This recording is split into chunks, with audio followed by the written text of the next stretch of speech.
No, you can see, because it worked with me along all the 20 years, because do you see in the formalin, do you see for studying, in the formalin for studying, and because it is so dry, and because it's not elastic, and more of organs decrease by dry conditions the distance. Did you understand?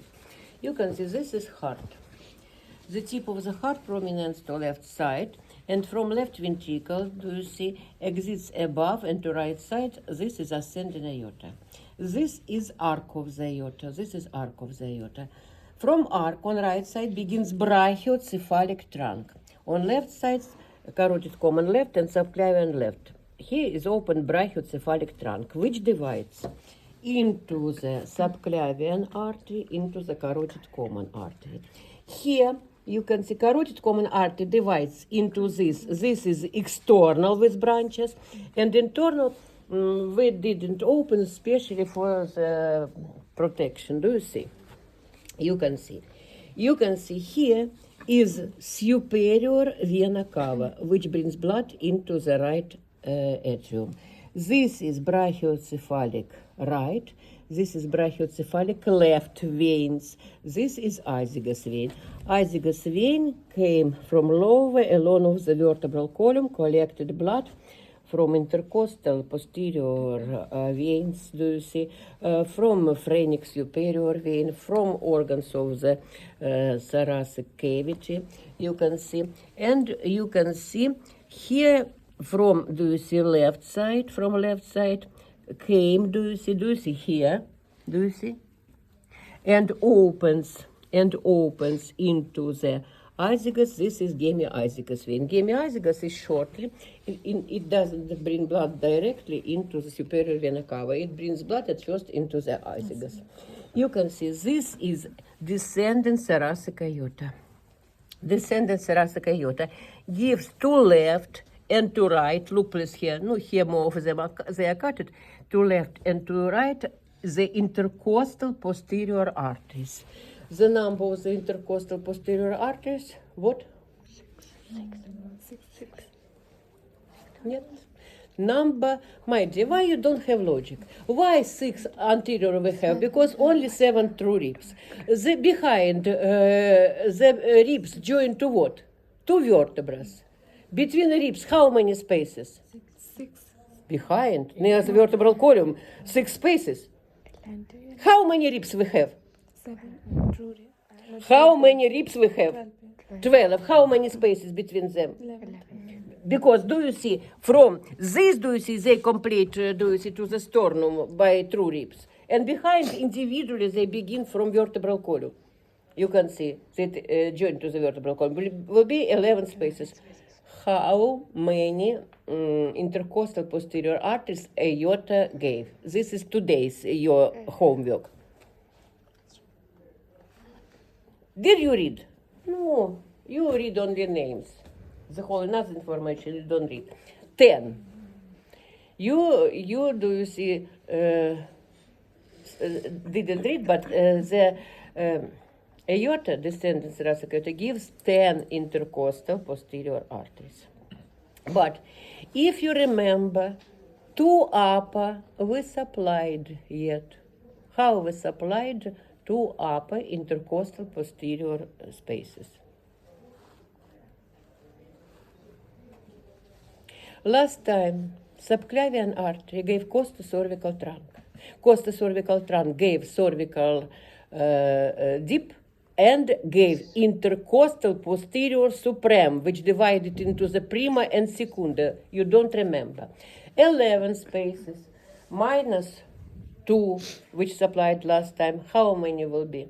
9. 9. Because thoracic aorta gives the 10 branches. Lower from them is called subcostal because it joins from lower to the 12th rib.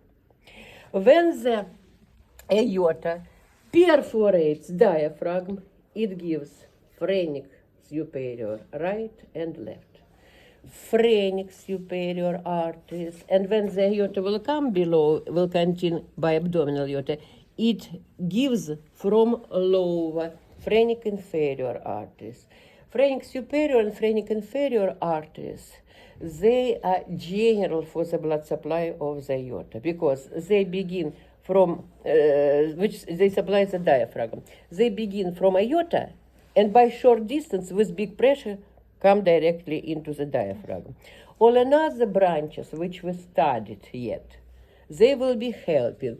They will spread into the smaller branches and will anastomosis with subdivision of the phrenic superior, phrenic inferior. Another branches you studied by last time.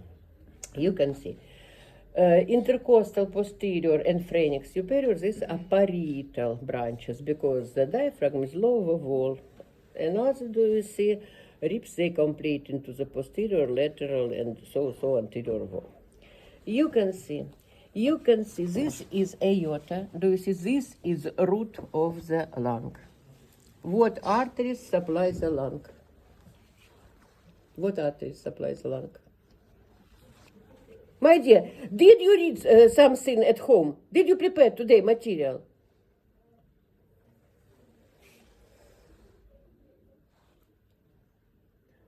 I from next lesson I will ask you by each date, because my dear, you want to be doctor. In 4 months later, in 3.5 months later, you will have exam, and you don't study something. Today is very easy topic for whole your life about vessels and nerves. The arteries which supply the lungs, they are called bronchial arteries. They start from aorta. You can see here, along of the descending aorta directs below this tube. This is esophagus. Esophagus is long by thoracic region, and by long thoracic region it joins to the aorta. Because aorta doesn't give only one esophageal branch, it can give 3 or 4 along of the continuation near the esophagus. Another, you can see, this is heart inside in the serous pocket. This is serous pocket, pericardium. Pericardium joins to the aorta. Pericardium is very important because this is serous membrane which by internal serous cells produce the serous fluid for the decreasing of the friction by systole diastole, by mobility, because it must have very best blood supply. From descending aorta will come pericardiac artery. And do you see the collection of the all organs which are placed between two lungs? What are names of them? Mediastinum. And another branches, the number of which is very big, this will be mediastinal branches. This is not one artery, because we'll go to the trachea, we'll go to the bronchus, we'll go to the lymphatic nodes, we'll go to the thymus, we'll go to the nerves, do you see, to the wall of the superior vena cava, to the wall of the inferior vena cava. This is artery or vein, but they have walls, and walls must be supplied, because the some mediastinal branches will go to the all objects which complete into the mediastinum. Mediastinal arteries, pericardiac, esophageal, and bronchial, these are visceral branches. Close it. Sit and close.